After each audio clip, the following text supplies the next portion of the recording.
Bonjour, ici Ludovic Bréant, je suis entrepreneur et investisseur immobilier. J'ai bâti un parc immobilier de 1000 biens en moins de 10 ans. Et l'immobilier m'a toujours sécurisé, je dirais même que l'immobilier m'a sauvé au moment du dépôt de bilan de mon groupe. Alors, je vais vous donner une clé qui m'a permis d'avancer dans la construction de mon patrimoine, d'avancer de manière la plus efficace possible.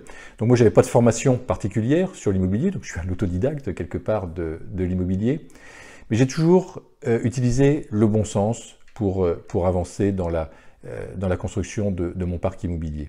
Le bon sens. Donc on avance en faisant une série de choix, et pour faire le meilleur choix, donc la première étape, c'est de se poser, de se calmer. Il faut éviter de faire des choix dans le stress, dans la précipitation, parce que là, c'est notre mental qui va prendre la décision et c'est pas notre cœur. Donc souvent, ça sera une mauvaise décision. Donc se poser, se calmer, ensuite prendre de la hauteur.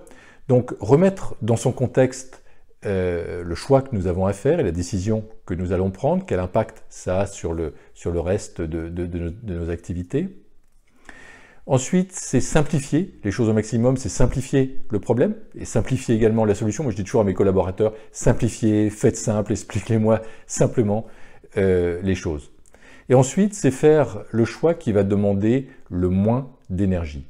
Le moins d'énergie possible parce que le choix qui va demander le moins d'énergie, ça sera le meilleur choix. C'est un petit peu comme dans la nature. La nature, une rivière par exemple coule en suivant le chemin de moindre résistance. Et bien dans la vie, c'est exactement la même chose.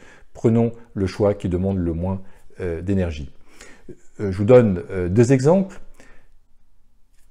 Un de nos biens immobiliers, c'était un grand bureau de 600 mètres carrés, se libère, donc il y avait un seul locataire. Donc on a une difficulté à retrouver donc, un locataire pour une surface aussi importante. Donc ce qu'on a fait simplement, on a divisé ce bureau, on en a fait une vingtaine donc, de bureaux plus petits, et pour donner du sens en plus à notre action, on en a fait un centre de bien-être. Donc depuis, c'est devenu un centre de bien-être où donc on héberge une vingtaine de thérapeutes ou de gens ou d'activités qui sont liées au bien-être. Autre exemple, on avait une grande maison dans le Pays Basque qu'on a eu du mal à revendre. Donc ce qu'on a fait, c'est qu'on a divisé cette maison. Alors d'abord, on a fait une erreur. On a fait trop compliqué quelque part. Donc on a choisi de diviser cette maison en appartements. Je sais plus, il y avait une dizaine d'appartements par exemple. En fait, le marché n'était pas adapté à ça. Donc on a fait beaucoup plus simple. On a simplement divisé la maison en deux. Il y avait un grand terrain. On a vendu donc le terrain à part. On a divisé la maison en deux. Donc ça fait 3 lots en tout. Et là, ça s'est vendu très rapidement avec une plus-value tout à fait confortable. Donc utilisons le bon sens pour avancer donc dans l'immobilier, dans la constitution de votre patrimoine, qui va vous permettre de vous sécuriser et de sécuriser vos activités d'entrepreneur.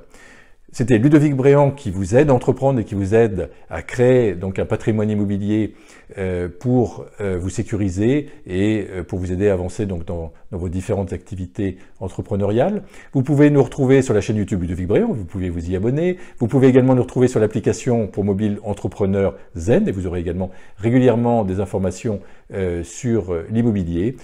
Si cette vidéo vous inspire, n'hésitez pas à la partager ou à la liker ou à la commenter et je me ferai un plaisir de répondre à vos commentaires. Je vous souhaite le meilleur et je vous dis à très bientôt.